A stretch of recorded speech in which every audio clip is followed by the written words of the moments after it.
안녕하세요. 오늘 저희와 함께 깊이 파고들 주제, 바로 영업비밀 보호와 노동법입니다. 네, 안녕하세요. 여러분께서 공유해 주신 자료가 하나 있는데요. 한 노무 전문가가 쓰신 칼럼이에요.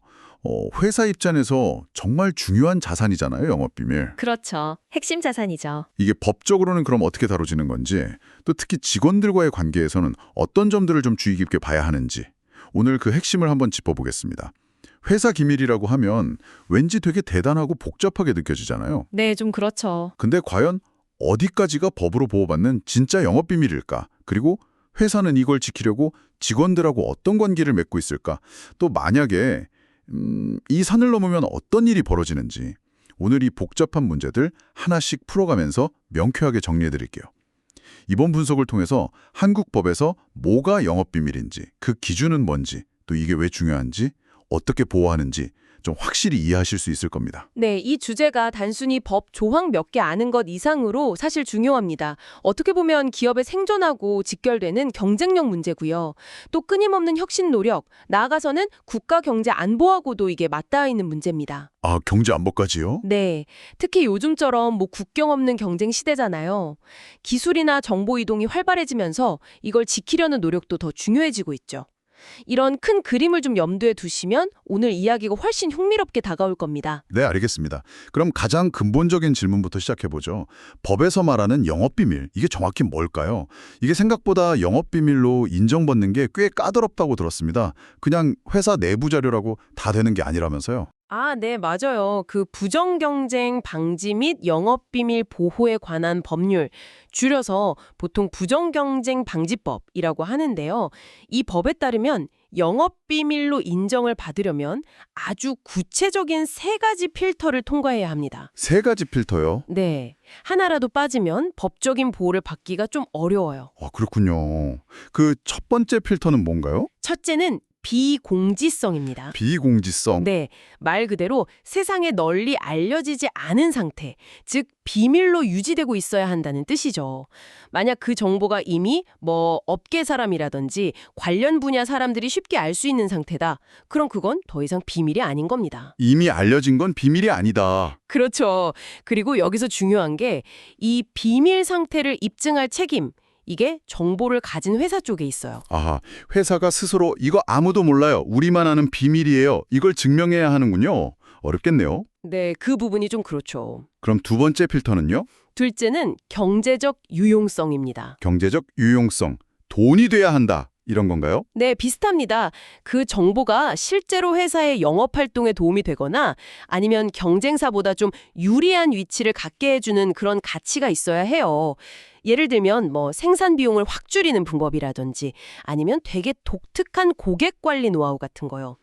심지어 당장은 안 쓰더라도 미래에 이게 큰 돈이 될 가능성이 있는 연구 데이터 같은 거, 이것도 포함될 수 있습니다. 아, 미래 가치까지도요? 네, 즉 돈 될 만한 가치가 있어야 한다는 거죠. 알겠습니다. 그럼 마지막 세 번째 필터는 뭔가요? 이게 특히 중요하다고 들었는데요? 그러니까 그 정보를 실제로 이건 비밀이다 라고 취급하고 보호하기 위해서 합리적인 노력을 기울였다는 점, 이게 객관적으로 보여야 해요. 객관적으로요? 네, 그냥 마음속으로만 이건 우리 회사 비밀이지? 이렇게 생각하는 걸로는 턱없이 부족하다는 거죠. 합리적인 노력이라. 말이 좀 추상적인데 구체적으로 어떤 걸 의미할까요? 예를 들면요. 아, 네. 예를 들면 그 정보에 접근할 수 있는 사람을 좀 제한한다거나. 아무나 못 보게 해요? 네, 그렇죠. 그리고 문서나 파일에 딱 이건 대외비다, 영업비밀이다 이렇게 표시를 명확하게 해두고요. 직원들한테도 정기적으로 보안 교육 같은 걸 하거나 아니면 비밀유지 서약을 받거나 이런 구체적인 조치가 필요한 거죠. 그냥 서류 캐비넷에 넣고 잠갔다고 무조건 되는 게 아니군요. 그렇죠.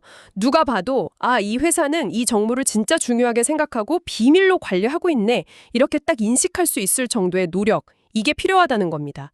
그리고 이 노력을 기업이 입증해야만 법적인 보호를 받을 수 있는 거고요. 자, 그럼 정리를 한번 해보죠. 이 세 가지 요건. 첫째, 널리 알려지지 않았어야 하고 비공지성. 네, 둘째, 돈 될 만한 가치가 있어야 하고 경제적 유용성. 맞습니다. 마지막으로 회사가 이거 진짜 중요한 비밀이니까 조심해야 해 라고 딱 알 수 있게끔 특별히 관리하고 있어야 한다. 비밀 유지성. 네, 바로 그겁니다. 이 세 가지를 모두 충족해야만 법적인 영업비밀이 되는 거군요. 정확합니다. 그래서 기업들이 평소에 어떤 정보를 어떻게 관리하느냐, 이게 굉장히 중요해지는 거죠. 와, 기준이 정말 엄격하네요. 그런데 이렇게 엄격한 기준을 통과해야만 영업비밀로 인정받는데 왜 요즘 이게 더 중요해졌을까요? 자료에서는 이게 단순히 회사 간의 문제를 넘어서는 이유가 있다고 강조하던데요. 네, 맞습니다. 그 이유가 이제 교통이나 통신 기술이 엄청 발달했잖아요. 그렇죠. 그러면서 전 세계가 거의 하나의 시장처럼 연결됐습니다. 그러다 보니 정보 역시 국경을 아주 쉽게 넘나들게 됐어요. 이게 물론 기회이기도 하지만 동시에 우리의 어떤 중요한 기술이나 경영 정보가 해외 경쟁자에게 유출될 위험도 그만큼 커졌다는 의미죠. 여기서 정말 주목할 만한 통계가 있더라고요.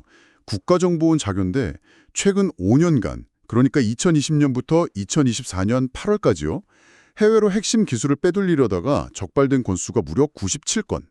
97건이요? 꽤 많네요. 네. 그리고 이로 인한 피해 예상액이 무려 23조 원에 달한다고 합니다. 와. 23조요?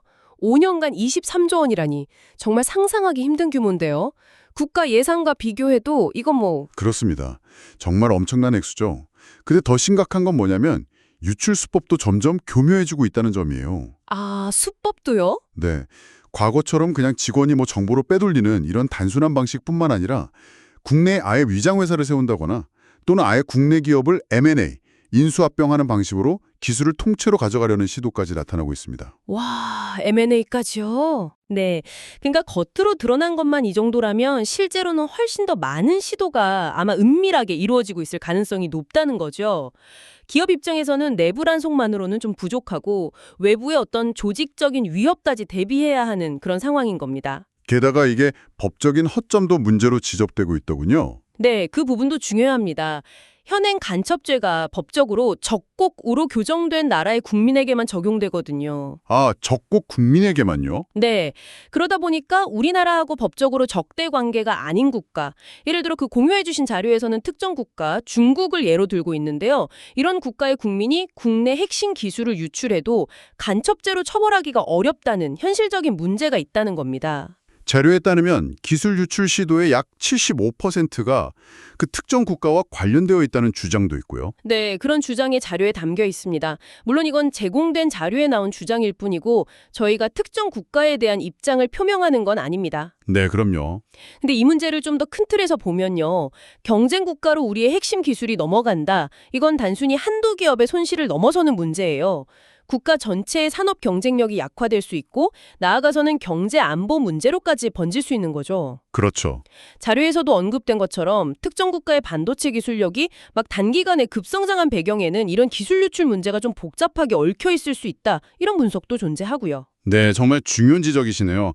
국내 기업 간의 경쟁도 물론 치열하지만 국가 경쟁력 차원에서 보면 해외로의 기술 유출은 훨씬 더 심각하고 근본적인 문제다 이런 말씀이시군요. 맞습니다. 정말 경각심을 가져야 할 대목인 것 같습니다. 그럼 이렇게 중요한 영업 비밀을 기업들은 어떻게 지키려고 할까요? 특히 내부 사정을 잘 아는 직원들을 통해서 유출될 가능성도 배제할 수는 없을 텐데요. 자료에서는 경업금지 약정이라는 걸 아주 중요하게 다루고 있더라고요. 네, 맞습니다. 경업금지 약정 또는 전직금지 약정이라고도 불리는데요. 이 계약은 직원이 회사를 그만둔 후에 일정 기간 동안 경쟁 관계에 있는 다른 회사로 가거나 아니면 같은 업종으로 창업하는 것을 제한하는 내용입니다. 아, 퇴사하고 나서도요? 네, 직원이 회사 다니면서 알게 된 영업비밀이나 핵심 노하우 같은 걸 바로 경쟁사로 옮겨가는 거, 이걸 막기 위한 대표적인 법적 장치라고 할 수 있죠. 근데 이게 회사가 마음대로 할 수 있는 건 아니라고 들었어요. 왜냐면 직원 입장에서는 직업을 선택할 자유가 있는데 이걸 제한하는 거니까요. 바로 그 점이 핵심입니다. 헌법에서 보장하는 직업 선택의 자유, 그리고 근로권이라는 개인의 기본권이 있잖아요. 네. 이것과 기업의 영업비밀 보호라는 재산권적 이익, 이 두 가지가 딱 충돌하는 지점이죠. 그래서 법원에서는 이 경업금지 약정이 유효한지를 굉장히 신중하게 판단합니다. 무조건 계약서에 도장 찍었다고 다 효력이 있는 게 아니라는 뜻이에요. 그렇다면 어떤 경우에 이게 유효하다고 인정받을 수 있나요? 기준이 꽤 복잡할 것 같은데요? 네, 좀 복잡하고요. 그래서 예측 가능성이 낮다는 게 기업 입장에서는 좀 어려운 점입니다. 법원 판례를 보면 정말 다양한 요소들을 종합적으로 고려하는데요. 예를 들어서 회사가 보호하려는 영업비밀이 정말 그럴 만한 가치가 있는 건지, 또 그 직원이 회사에서 어떤 위치에 있었는지, 예를 들어 핵심 기술에 접근 가능한 임원이었는지, 아니면 뭐 일반 직원이었는지. 직급도 중요하군요. 네, 얼마나 오래 근무했는지, 회사를 그만둔 이유가 뭔지, 그리고 경쟁업체로 가는 걸 금지하는 기간이나 지역 범위가 너무 넓지는 않은지, 그리고 아주 중요하게는 이런 제한에 대한 합당한 대가를 회사가 지급했는지, 이런 것들을 아주 꼼꼼하게 따집니다. 대가 지급 여부가 중요하다고요? 매우 중요합니다. 아무런 대가 없이 그냥 직업 선택의 자유를 과도하게 제한하는 약점은 무효가 될 가능성이 상당히 높아요. 예를 들면 어떤 게 대가가 될 수 있나요? 뭐 예를 들어 퇴직 후 1년 동안 경쟁사에 가지 않는 조건으로 일정 금액의 보상금을 지급했다. 이러면 약정이 유효할 가능성이 커지겠죠. 근데 그냥 입사할 때 서명한 서류에 깨알같이 적혀있는 정도로는 좀 부족할 수 있다는 겁니다. 그렇군요. 네. 그리고 금지하는 업무 범위나 기간, 지역, 또 만약 약속을 어겼을 때 물어야 하는 손해배상액 같은 게 사회적으로 봤을 때 너무 과도하면 안 됩니다. 기업이 일방적으로 정한 불합리한 약정은 법원에서 인정받기 어렵다는 거죠. 결국 기업들은 단순히 약정서에 서명만 받을 게 아니라 좀 합리적이고 정교한 인사관리 시스템을 갖추는 게 필수적이다. 이런 이야기입니다. 듣고 보니 그러네요. 회사 입장에서는 진짜 계약서 하나 만드는데도 신경 쓸 게 정말 많고요. 직원 입장에서도 퇴사할 때 내가 어떤 제약을 받게 되는 건지, 그리고 그게 합리적인 수준인지 이걸 좀 꼼꼼히 따져봐야겠네요. 네, 양쪽 다 그렇죠. 자, 그럼 만약에요. 직원이 실제로 이런 의무들을 어기고 영업비밀을 유출하거나 좀 부당하게 사용했다. 이러면 어떤 법적 책임을 지게 되나요? 크게 보면 한 3가지 정도 책임을 생각할 수 있습니다.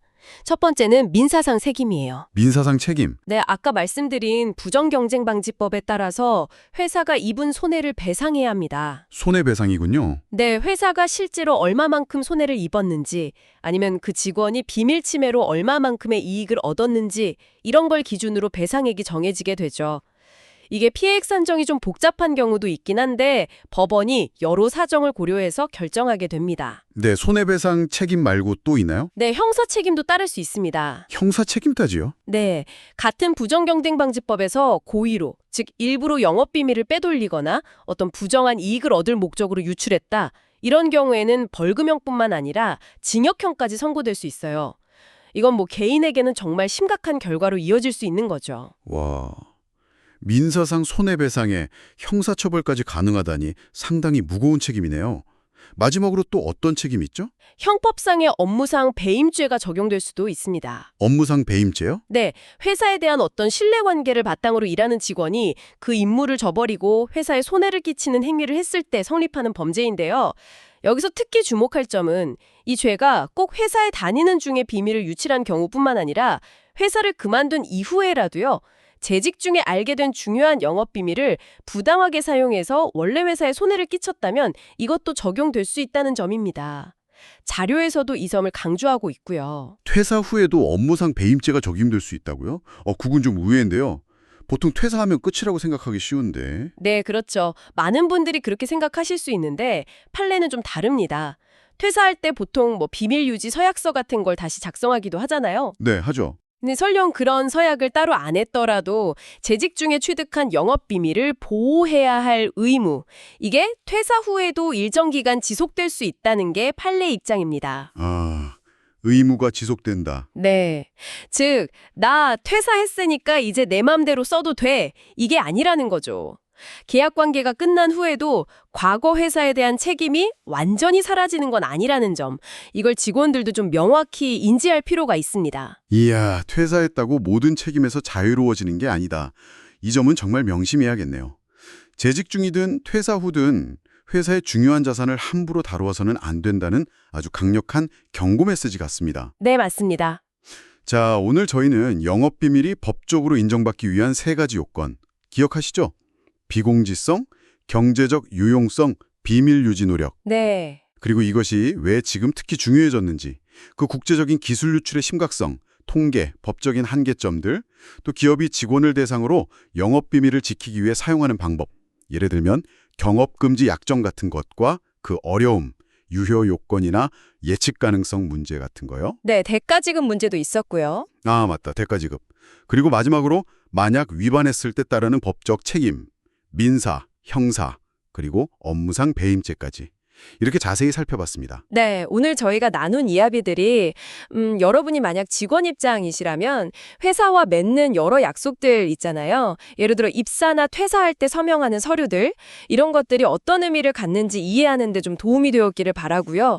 또 반대로 경영자나 관리자 입장이시라면 어떻게 우리 회사의 소중한 자산을 법의 테두리 안에서 효과적으로 지켜낼 수 있을까, 여기에 대한 좀 실마리를 얻으셨기를 기대하고요. 네. 더 나아가서 보면 이 문제가 단순히 개별 기업이나 직원 차원의 이슈가 아니라는 거죠. 치열한 글로벌 기술 경쟁 환경 속에서 국가 전체의 경쟁력, 그리고 경제 안보에 왜 이게 중요한 영향을 미치는지 함께 고민해보는 계기가 되었으면 좋겠습니다. 결국에는 이게 우리 사회 전체의 혁신 역량이나 좋은 일자리를 지키는 문제하고도 다 연결되어 있으니까요. 네, 정말 중요한 말씀이십니다. 그럼 마지막으로요. 오늘 저희가 주로 다룬 내용은 법적인 틀, 기업의 노력, 위반 시 책임 이런 것들이었는데요. 여기서 한 걸음 더 나아가서 이런 질문을 한번 던져보면 어떨까 합니다. 그러니까 법적인 의무나 계약 관계를 넘어서서 말이죠. 특히 경쟁이 아주 치열한 첨단 산업 분야 같은 데서 일하다가 다른 회사로 옮길 때 예전 회사에서 배운 지식이나 경험 이걸 어디까지 활용하는 것이 개인의 어떤 양심이나 직업 윤리에 비추어 볼 때 정당할까? 아, 그 경계가 참 애매하죠. 네, 법이 명확하게 이건 불법이다라고 선을 딱 그어주지 않는 그 애매한 회색지대에서 우리 각자에게 필요한 윤리적 판단 기준은 과연 무엇일지 한 번쯤 자신의 상황에 비추어서 진지하게 고민해 볼 만한 질문인 것 같습니다.